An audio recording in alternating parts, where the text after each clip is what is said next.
Hello, Wong Cheng. The past 3 years, you was rubbing your balls, Dulu diorang tahan, Ini PMX tahan itu pembangkang punya peruntukan semua. You tak buka mulut. Rafizi tak buka mulut. Masa tu orang satu geng. It's okay that time. Sekarang bila dia tahan lu punya peruntukan, sekarang tak okay.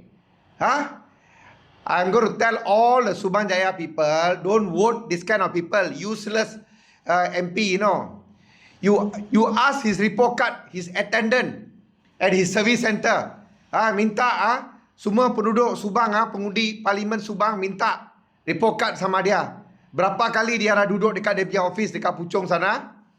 Sejak 3 tahun. Sejak 10 tahun dululah. Ini dia punya term yang ketiga sekarang. Sudah masuk 13 tahun. Berapa kali dia dah jumpa rakyat dekat dia punya pejabat? Setiap hari, satu minggu kah, setiap hari kah?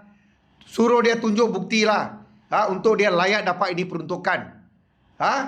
Saya dapat aduan, dia tak pernah tahu. Bila buat press conference, mau publicity, baru dia ada dekat dia punya pejabat. Other than that, semua dia punya intent, dia punya pembantu-pembantu dia. Itu pembantu pun setiap bulan tukar. Ada majlis say goodbye to dia punya pembantu. Lepas tu ada majlis selamat datang kepada pembantu. Itu saja dia punya gereja.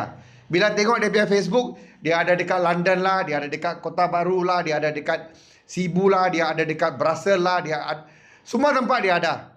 Dia pergi makan malam dengan ambassador inilah, ex-ambassador itulah. Ini saja dia punya gereja. Sekarang bila sudah masuk parti lain, sekarang tiba-tiba dia mau jadi hero. Ini orang. Pada saya sebagai anak jati Puchong, ex Subang Jaya Councillor, ini ialah seorang ahli parlimen yang gagal di Subang. I tell all the Subang people not to vote for this guy this time. Tak kira lah dia parti Bersama Malaysia kah, parti apa kah, jangan. Saya definitely going to fight independent against this person.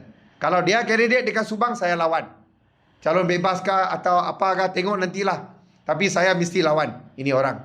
Pada saya, ia seorang ahli parlimen yang gagal menjalankan tugas dia sebagai ahli parlimen di Parlimen Subang. Sekian, terima kasih.